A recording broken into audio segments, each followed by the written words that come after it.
A few weeks ago, I received this comment. That is really good. Period. 8. Devoured. You're gonna love my nuts. Literally, it's the year 2000 and no crumbs were left behind. That comment was actually on a video about how EA was doing Sims YouTubers' hair and makeup. EA hired a semi-famous makeup artist to do a bunch of Simmers makeup, and in turn, they made videos promoting the latest DLC. If it sounds weird and random, it's because it is. To put it simply, consumers don't want to see companies spending thousands of dollars on influencers when their product is garbage. Clock that T. I have an idea. Instead of trying to buy off influencers, how about fix the game, babes? If I'm not here and I don't put this out, the public would not know nothing. Anyway, when I saw this comment, it actually reminded me that this kind of thing has been happening for a very long time. I have 2 words for you. Sims Sparked. But before we get into that mess, a word from our sponsor. My New Year's resolution is to be more mindful about my spending. And with today's sponsor, Instant Gaming, saving money has never been easier. With discounts up to 90% off and a constantly expanding library of games, Instant Gaming has become my go-to place for buying video games. Since I've started working with Instant Gaming, literally hundreds of people have used my affiliate link, which is in the description below, to get some amazing deals and save a lot of money. So I think it's fair to say that a lot of you are really satisfied with Instant Gaming as well. So in 2025, let's say goodbye to overpaying for video games. Thank you to Instant Gaming for sponsoring this video. Now, where was I? Oh yeah, Sims Sparked. This is The Sims Sparked. Never heard of it? Well, considering it has a 5 out of 10 rating on IMDb, I'm not surprised. But today we're diving deep into the abyss of annoying Sims influencers, I'm mad as hell. never-ending Sims 4 challenges, Are you okay? and a Sims developer who literally can't stop crying. Totally touched me. They ask you how you are, you just have to say that you're fine when you're not really fine, but you just can't get into it because they would. Let's journey back to the summer of 2020. While EA was busy putting the finishing touches on that much-loved Star Wars / The Sims DLC, they were also cooking up a gag to end all gags.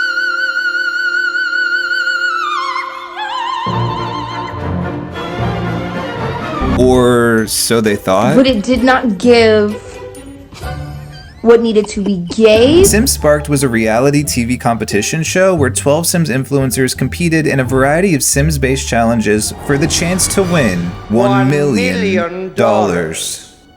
Sorry, it was actually only $100,000. I just really wanted to use that meme. Anyway, the show ran for 1 season in the summer of 2020 and consisted of just 4 episodes. Not 12, not even 10, just 4. And spoiler alert, they made the right choice. But it was a real show that actually aired on cable TV on this channel called TBS. What is that? Don't know. I know AMC had The Walking Dead, HBO had Game of Thrones, TLC had Dance Moms, and that lady who ate the linings out of sofas. Do you know what I'm talking about? And my addiction is eating couch cushions. It just has a stronger flavor. But who is TBS? Apparently, their claim to fame is reruns, literally. I don't want to spoil it for you, but this show was perhaps not the smash hit EA thought it would be. But apparently, they had so much faith in this project that they had plans to do a 2nd season of the show. That's right. Maybe the next season of Spark could feature you. But in the end, just like me, at least a dozen times on Sims Twitter, it was canceled. Thank you, I'm disengaging. One thing that really fascinates me about the show is that EA made the decision to do the production in-house, meaning the show was literally created and produced by Electronic Arts, a game company. Obviously, they had the money to produce the show on their own, and even though they brought in a smaller production company to help out, it became more and more clear as I watched the episodes that EA literally did not know what the hell they were doing. Reviews of the show highlight this exact point, with one person stating, "It goes to show just how little EA knows about their own game and the Sims community as a whole." Also, to address the glaring plumb bob in the room, no one asked for this show to be made. We can all agree on that, right? And when you realize the show was released around the same time as Journey to Batu, which no one asked for either, it's even more apparent that EA didn't do any of this for the players. This was just a vehicle for them to promote The Sims 4 and to thank the Simmers in the EA Creator Network who spent years marketing the game for this company. And that is my real issue with this entire show. That's that's why the show feels so inauthentic. Because it was never about let's create a good show, it was about let's sell more copies of The Sims 4. But all I can say is when I was watching this, it sort of felt like they were coming up with ideas on the spot without any prior thought or discussion behind them. Also, this is so random, but the show aired at 11 p.m., which if you consider that a lot of Sims players are like children, it just seems like a bizarre choice. So as you know, this was a reality competition show. Now, why would they try to make a single-player cozy game into a competition? Who knows? But of course, they had judges on the show, and the first one was none other than Dave Motke, who you might know as Sim Guru Ninja. Some of y'all know him as Sim Guru Ninja, right? This controversial Sims developer rose to the top of the proverbial bunk bed and was a judge in Sims Sparked, airing at 11 p.m. on TBS. As one of the contestants, D Sim, says, he's the Simon Cowell out of the judges. So he definitely plays the role of the more strict and critical judge, but with a twist. Because while Sim Guru Ninja definitely is the most critical of the three judges, he also cried more than anyone on the show. In these 4 episodes, I think he cried in at least half of them. Maybe seeing people actually enjoy the mediocre game he helped create just got him all in his feels. I don't know. Wow. But yeah, Sim Guru Ninja, I hope you're doing okay. I almost took a BetterHelp sponsorship on this video just in your honor. Second, we have Kelsey Mpichichi. Kelsey Mpichichi. She used to work for BuzzFeed, apparently, and she sort of rose to fame by doing the 100 Baby Challenge, seemingly over and over again, or maybe it wasn't over and over again, and it just took forever to finish. I don't know, she did fine on the show. The final judge is this person named Taylor Parks. Straight up with you, I had no idea who this was. I don't know. But then I looked up Taylor Parks, and she's like the most accomplished person on this panel. She's written like so many songs, it's wild. I'm sort of a stan now. But I guess she was asked to be a judge because, fun fact, Taylor is the voice of some of the Sims in The Sims 4. So I've been doing voiceover for the game ever since then. Oh yeah, and the host is this guy named Rayvon, who came in 4th place on the 14th season of American Idol. I'm not making that up, even though it sounds made up. Truly though, no shade to him, he did a great job as a host. I don't know, I was just sort of expecting this huge billion-dollar company to, like, you know, at least get Nick Cannon. Now on to the stars of the show, the 12 contestants. Bad bitch when I'm up in the function. Johnny Dang on a chain, it's custom.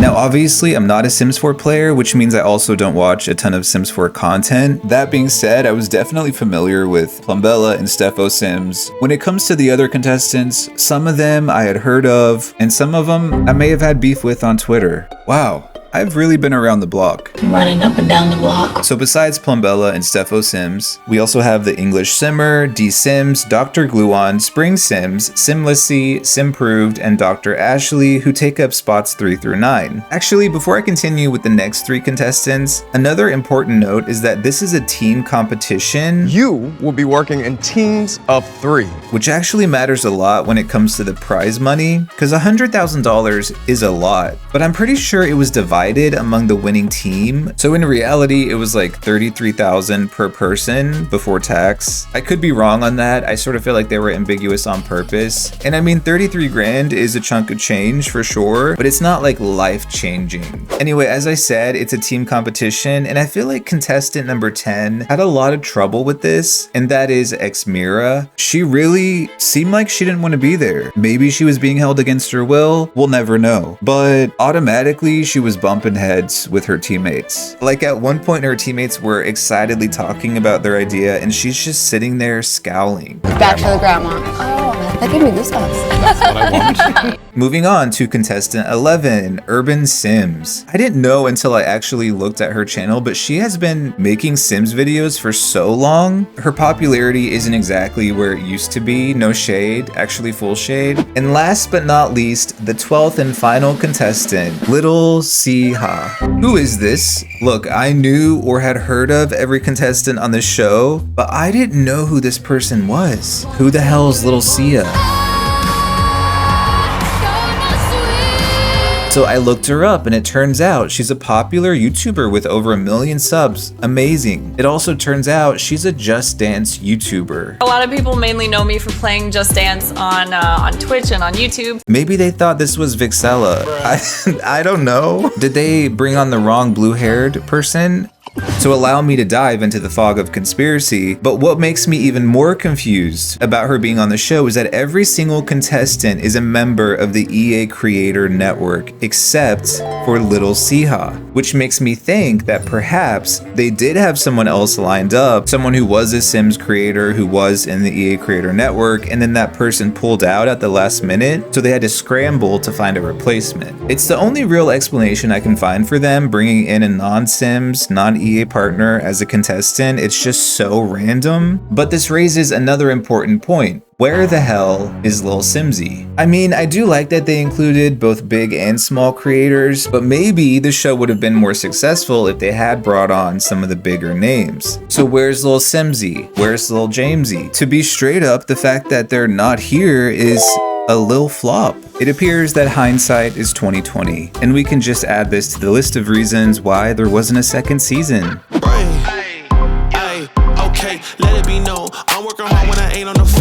While researching for this video, I listened to a podcast with Spring Sims and Dr. Ashley, who were two of the contestants, and several things they said really stood out to me, starting with this. Let it be on the record that I'm almost 100% sure that everybody cried at least once. Oh yeah, cried. Yeah. Yeah. Sorry.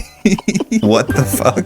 Apparently people were crying nonstop during the filming of the show. In this podcast, they just keep saying it was so stressful, but they don't go into detail, so I'm left wondering what the hell happened on that show. Was there drama between the Simmers? Did Sim Guru Ninja throw a conniption because they kept dressing him like he was 15 years old?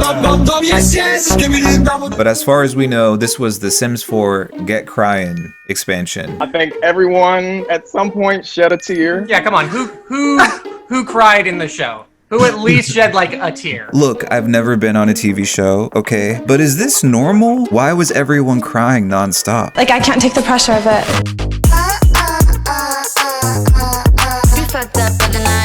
The top comment on YouTube for the very first episode says, "Imagine getting mad at the players for having trouble making a storyline because you made a game with no storyline." Amazing. I just watched this for the comments, really. To be honest, I think this pretty much summarizes the entire show pretty well, because it seemed like there was this disconnect between the judges and what they expected from the players, and then what the players were actually able to do within the limitations and the confines of The Sims 4. I feel like EA and The Sims team have so much confidence in The Sims 4, almost to the point of delusion. So like I said, I don't have the strength to do a full recap of every episode, but here are some of the highlights. Xmira had a bit of trouble getting along with people, notably her teammate Dr. Gluon. They was button heads. She said she was mad as hell at least 2 times. I'm mad as hell. I'm mad as hell. Spoiler alert, it was actually their team that ended up winning, but by the time the show was over, it never really seemed like Xmira or Dr. Gluon really liked each other. And there was also a Sims Sparked reunion. Sims Sparked reunion!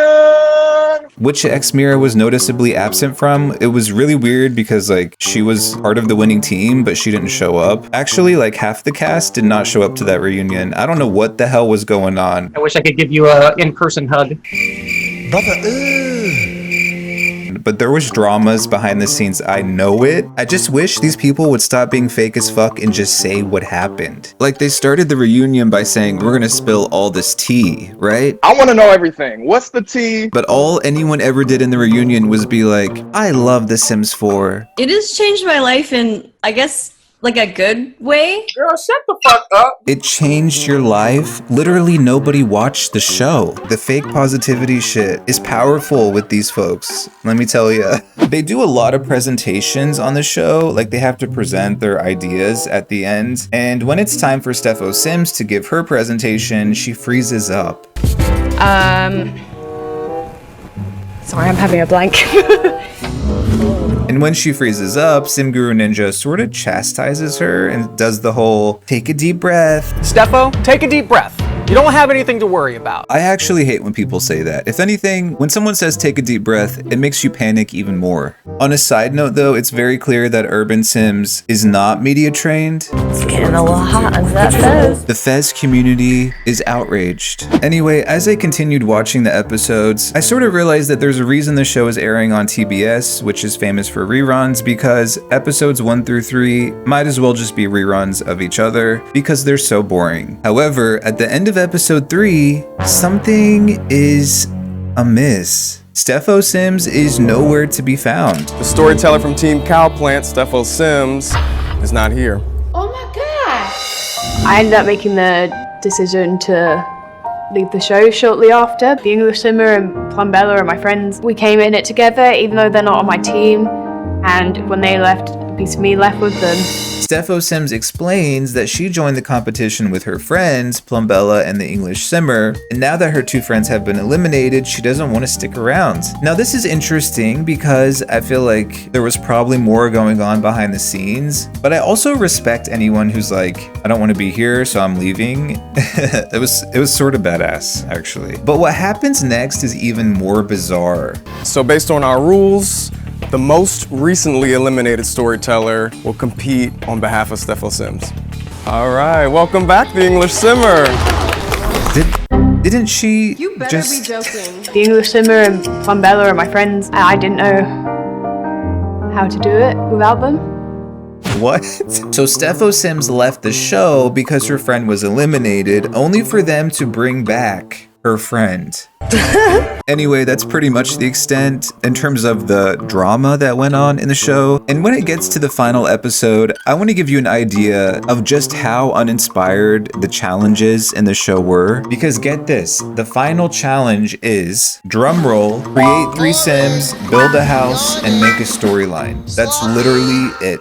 That is the final challenge. Lazy. Ultimately, Sims Sparked was a project that EA likely spent millions of dollars on. It was a vanity project they chose to prioritize over improving The Sims 4 with free updates and bug fixes, or better yet, developing a successor to The Sims 4. Instead, they chose to squander valuable resources on a flop TV show or a flop game. And I just want you guys to imagine the amount of money they spent just on flying these influencers to California, housing them, feeding them for the duration of filming. This is a cost that likely far exceeded the prize money for the competition itself. Wastefully extravagant spending for a game that is often criticized for being not good enough and in constant need of improvement. But that's probably not something these influencers ever considered. And might I add, there is no other game on the market today that has such an incestuous relationship with content creators. So in the end, I sort of found myself resonating with Ex Mira and her whole I'm annoyed by everyone right now energy, because that's exactly how this show made me feel. Annoyed by everyone. EA, please never try this again. Or actually, please do. Imagine the content I can make.